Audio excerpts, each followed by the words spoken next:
Sir నమస్కారం sir. నమస్తే అండి. Sir most awaited film OG సినిమా పవన్ కళ్యాణ్ గారిది. సో రిలీజ్ అయిపోయింది. ఎలా అనిపించింది సార్ మీకు? మీ రివ్యూ ఏంటి ఈ సినిమా పైన? అంటే రొటీన్ గ్యాంగ్స్టర్ స్టోరీ అది. అంటే ఒరిజినల్ గ్యాంగ్స్టర్ స్టోరీ అని చెప్పారు కానీ ఆయన రొటీన్ గ్యాంగ్స్టర్ స్టోరీ అని అనుకోవచ్చు దీన్ని.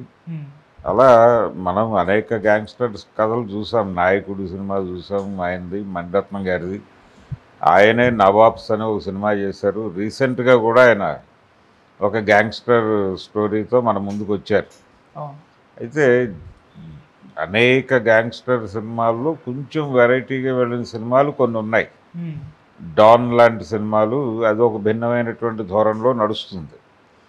అయితే ఇది గ్యాంగ్స్టర్ జీవితాల మీద నడిచినటువంటి కథ. జనరల్గా గ్యాంగ్స్టర్ అనగానే బాంబే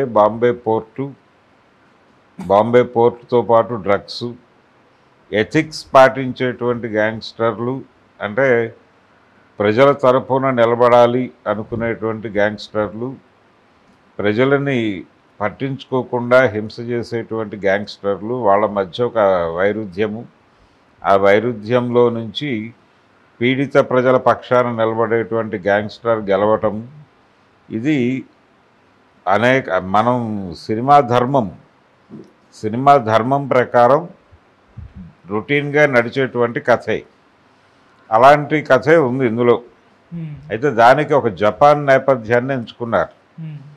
జపాన్ నేపథ్యము అక్కడి నుంచి మొదలుపెట్టిన తర్వాత మేబీ అంటే ఆ యాంగిల్లో దీనికి సీక్వెల్ చేసేటువంటి ఉద్దేశంతో అది కొంచెం లాక్ చేసి పెట్టాడు. అది అంటే ఆయన ఒరిజినల్గా జపాన్లో ఒక కాన్ఫ్లిక్ట్ డెవలప్ చేస్తాడు.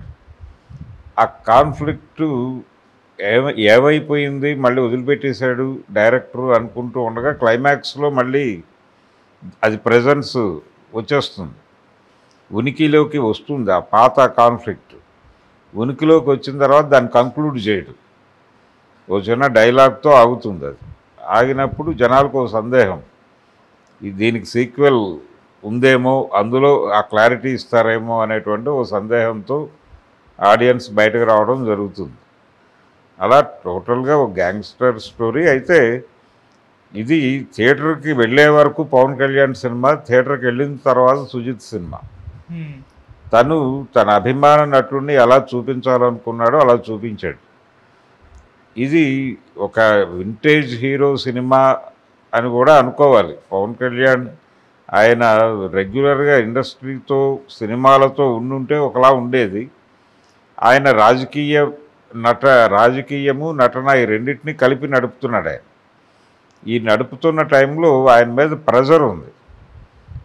ఎన్నికలకి ముందు కూటమి ప్రెజర్ ఉంది, ఎన్నికల తర్వాత ఈ రిజల్ట్ రావటము 100% రిజల్ట్ రావటము, స్ట్రైక్ రేట్ అని చెప్తున్నాడు ఆయన. అది రావటము, పవర్లోకి రావటము, దాని తాలూకా హడావిడి ఆగోళ, అది బిజీ అయిపోయాడు ఆయన. బిజీ అయిపోయి కమిట్ అయినటువంటి సినిమాని కంప్లీట్ చేయటం కోసం ఆయన ఏదో కొంత టైం కేటాయించారు. ఆ పరిధి కనిపించింది సినిమా మీద. అంటే అది లేకపోయి ఉంటే సినిమా ఇంకొంచెం హై లెవెల్లో తీసుండేవాడు అతను. పవన్ కళ్యాణ్ గారు పూర్తిగా తన కంట్రోల్లో లేకపోవడం అనేటువంటి ఒక లోపం కనిపించింది సినిమాలో. కాకపోతే అది మరీ కొట్టొచ్చినట్టు కనిపించింది హరిహర వీరమల్లులో. ఇందులో అలా లేదు. ఇందులో అది అలా కలిసి వచ్చి ఉంటే ఇంకా బెటర్గా ఉండుండేది అని అనిపించింది. ఆ మేరకు కష్టపడ్డాడు తను. టేకింగ్ సైడ్ అంటే రొటీన్ సినిమా చూస్తున్నాము అని అనిపించినప్పటికీ, అంటే మనం రెగ్యులర్గా చూసే సీన్సే దొరుకుతాయి, అయినప్పటికీ దానిలో నుంచి ఒక కొత్త ఎమోషన్ని జనరేట్ చేసే ప్రయత్నం చేశాడు అతను. అందుకు ప్రధానంగా సుజిత్ని, అతని రైటింగ్ టీంని అప్రిషియేట్ చేయాలి. అనేక సినిమాలు అలాగే ఉంటాయి, అలాంటి కథలతోనే 100 సినిమాలు వస్తాయి, కానీ ఆ సందర్భంలో ప్రేక్షకుడు ఎమోషనలైజ్ అవ్వాలి, అది కలిగించగలిగాడు. అలాగే సినిమాలో పెర్ఫార్మెన్సెస్ చాలా బాగున్నాయి. అందరూ ఆర్టిస్టులు చాలా బాగా చేశారు. పర్టికులర్గా అర్జున్ దాస్ క్యారెక్టరు కొంత దానిలో ఒక ఎమోషన్ డ్రైవ్ చేశారు. అది బాగానే వర్కౌట్ అయింది, కొత్తగా అనిపించింది జనాలకి. నిజానికి అది కూడా అనేక సినిమాల్లో మనం చూసిందే, కానీ అతను చేయటం వలన కొంత ఫ్రెష్గా కనిపించింది. అలాగే హష్మి చేసినటువంటి క్యారెక్టర్ కూడా అతను ఏ రేంజ్కి వెళ్ళి చేయగలడో ఆ రేంజ్కి నడిచింది అది. అలా ప్రతి క్యారెక్టర్ని బాగా వాడుకున్నాడు. అయితే శ్రేయారెడ్డి క్యారెక్టర్ చాలా ఎమోషనల్గా ఉంది, హైలీ ఎమోషనల్గా వాడుకున్నాడు దాన్ని, ఆ క్యారెక్టర్ని. అది వర్కౌట్ అయింది. ప్రకాష్ రాజ్ క్యారెక్టరు ఏమిటి ఈ సినిమాలో అని చాలా చర్చ జరిగింది ముందు. అంటే పొలిటికల్ ఏరియాలో వాళ్ళిద్దరి మధ్య ఒక రైవలరీ ఉంది కాబట్టి సినిమాలో ఎలా ఉంటుంది ఈయన క్యారెక్టర్ అనుకున్నారు, కానీ ఒక హంబుల్ క్యారెక్టర్ చేశాడు తను. కథకి చాలా కీలకమైనటువంటి పాత్రలో ప్రకాష్ రాజ్ కనిపించటం అనేది బాగుంది. తన ఆ క్యారెక్టర్కి ఆ స్ట్రేచర్ ఉన్న నటుడు ఉండటం వల్ల దాని తాలూకా అడ్వాంటేజ్ దొరికింది సినిమాలో.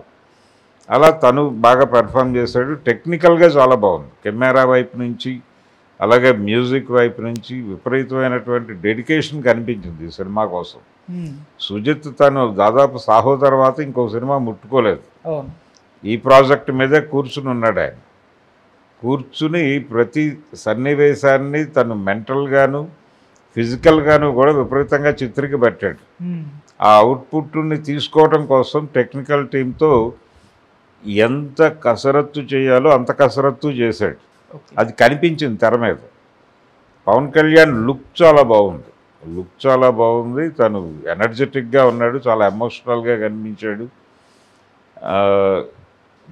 ఒక రకంగా ఖుషీ రోజుల నాటి పవన్ కళ్యాణ్ని మళ్ళీ ఒక్కసారి జనాలకు పరిచయం చేశాడు. పవన్ కళ్యాణ్ కూడా ఈ సినిమా చూసుకుంటే తన్ని తాను తిరిగి చూసుకున్నట్టుగా అనిపించి ఉంటుంది. రొటీన్గా ఆయన పాలిటిక్స్లోకి వెళ్ళిన తర్వాత చేసిన సినిమాలు ఏది కూడా ప్రాపర్ రిజల్ట్ ఇవ్వలేదు. వకీల్ సాబ్ కావచ్చు, ఆ తర్వాత వచ్చినటువంటి రీమేక్ సినిమాలు ఏదైనా కానీ ఏది కూడా ప్రాపర్ రిజల్ట్నైతే ఆయన రేంజ్ రిజల్ట్ మాత్రమే కాదు, అసలు థియేటర్లో కూర్చున్నటువంటి ప్రేక్షకుడికి ఒక సాటిస్ఫాక్షన్ కలిగించినటువంటి సినిమా ఏది రాలేదు. ఈ సినిమా అది కలిగించింది. అందుకని పవన్ కళ్యాణ్ని మళ్ళీ ఒక్కసారి ఒక సక్సెస్ఫుల్ హీరో, ఒక కల్ట్ ఫ్యాన్స్ ఉన్నటువంటి హీరోగా రీజనరేట్ చేసినట్టుగా అనిపించింది. అలా రీఛార్జ్ చేశారు పవన్ కళ్యాణ్. ఇది అభిమానులకు విపరీతంగా కనెక్ట్ అయింది. ఆ కనెక్ట్ అయ్యి థియేటర్లలో సెలబ్రేటివ్ టోన్లో ఉన్నారు అభిమానులు. బయటకు వచ్చిన తర్వాత కూడా రోడ్ల మీద అరుచుకుంటూ వెళ్ళటం, బైకులు, ఆ హడావిడి కనిపించడానికి కారణం ఏంటంటే వాళ్ళు సాటిస్ఫై అయిపోయారు, అభిమానులు తృప్తి పడ్డారు ఈ సినిమా చూసి అనేది విజువల్గానే కనిపించింది. థియేటర్లో వాళ్ళ రెస్పాన్స్ చాలా బాగుంది. అలాగే మల్టీప్లెక్స్ థియేటర్లు కాబట్టి పెద్దగా కేకలు అరుపులు లేవు, కానీ సింగిల్ స్క్రీన్స్లో గట్టిగానే గొడవ చేసి ఉంటారు. అలా ఒక అభిమానులకి నచ్చే సినిమా తీసినందుకు, ఒక అభిమానిగా, ఒక తోటి అభిమాని తీసినటువంటి సినిమా అభిమానుల కోసం తీసిన సినిమాగా అనిపించింది. అది సాధారణ ప్రేక్షకులకు కూడా, అంటే వెళ్ళి థియేటర్లో కూర్చున్నటువంటి ప్రేక్షకుడు నిరుత్సాహపడ్డు, సినిమా ఎంగేజ్ చేస్తుంది. భారీ ఎంటర్టైన్మెంట్లు అలాంటివి లేవు, కానీ ఒక గ్యాంగ్స్టర్ స్టోరీ, ఆ జానర్ సినిమాలు చూడాలనుకున్న వాళ్ళకు ఒక నిజాయితీ అటెంప్ట్గా కనిపించింది సినిమా. ఆ నిజాయితీ కనిపించింది. అంటే రోడ్ సినిమా టెక్నికల్ టీం, ఆయన అన్నాడు వేదిక మీద, ఇలాంటి డైరెక్షన్ టీం దొరుకుంటే నేను రాజకీయాల్లోకి వెళ్ళి ఉండేవాడిని కాదేమో అని. నిజమే అది. వాళ్ళ కంట్రిబ్యూషన్ చాలా ఉంది. ప్రతి సీన్ని, అది రొటీన్ సీన్ని కూడా ఫ్రెష్గా ఉండేలాగా డిజైన్ చేసుకున్నారు వాళ్ళు. ఆ కెమెరా వాడకంలో కావచ్చు, ఆ సీన్ని కంపోజ్ చేసిన పద్ధతి, క్యారెక్టర్ని ఓపెన్ చేసే పద్ధతి, ఇదంతా కూడా కొత్తగా అనిపించింది. దాంతో ఒక ఫ్రెష్ లుక్ ఉంది. నిజానికి సాహో సినిమా కంటే కూడా బెటర్గా వెళ్ళింది ఈ సినిమా. సుజిత్ సాహో సినిమాలో కొంచెం ఎంటర్టైన్మెంట్ మీద ఎక్కువ దృష్టి పెట్టి సినిమాని ఏదో పల్చన చేస్తున్నాడు అనిపించింది, కానీ ఇది కరెక్ట్ మీటర్లో వెళ్ళింది సినిమా. ఆ కరెక్ట్ మీటర్లో వెళ్ళటానికి నిజానికి వాళ్ళు ఏదో రీమేక్ సినిమా చేయాలని అనుకున్నారు. ఈయన వెళ్ళి, అంటే ఆయన చెప్పిన కథ ఇది, అలా కాదు ఇలాంటి సినిమా ఒకటి చేద్దామని చెప్పి మొత్తాన్ని తను కన్విన్స్ చేసి రంగంలోకి దింపినందుకు గాను ఫలితం దక్కింది. బెటర్గానే ఉంది సినిమా. వసూళ్ళు పరంగా కూడా ప్రీమియర్స్కి రెస్పాన్స్ బాగుంది. ఓవరాల్గా ఇది డెఫినెట్గా రన్ అయ్యేటువంటి మూడ్లో ఉంది సినిమా. చూడాలి ఏ రేంజ్ కలెక్షన్ చేస్తుంది అనేది, ఎన్ని లాంగ్వేజెస్లో ఓపెన్ అయింది అనేది కూడా ఇంకా క్లియర్ కట్ పిక్చర్ రాలేదు. ఇక మార్నింగ్ నుంచి షోస్ హడావిడి ఉంది అన్ని చోట్ల. అవును. జనరల్ పబ్లిక్ ఎలా రియాక్ట్ అవుతున్నారు, ఓవరాల్గా బాగానే ఉంది సినిమా. ఇబ్బంది పెట్టిన సినిమా అయితే కాదు. Okay sir. థియేటర్లో కూర్చున్నటువంటి ప్రేక్షకుడు సరదాగా సినిమా చూసేస్తాడు. పాత పవన్ కళ్యాణ్ కనిపించాడు. ఒక వింటేజ్ హీరోతో ఎలాంటి సినిమా తీయాలో అలాంటి సినిమా తీసాడు. వర్కౌట్ అయిపోయింది. సార్ రేటింగ్ ఎంత ఇస్తారు సినిమాకి?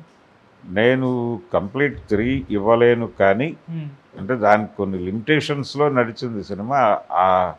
ఇది కనిపించింది, ఆ ఇబ్బంది, ఆ సఫికేషన్ ఏదో ఒక 10% అయినా కనిపించింది అది. ఓకే.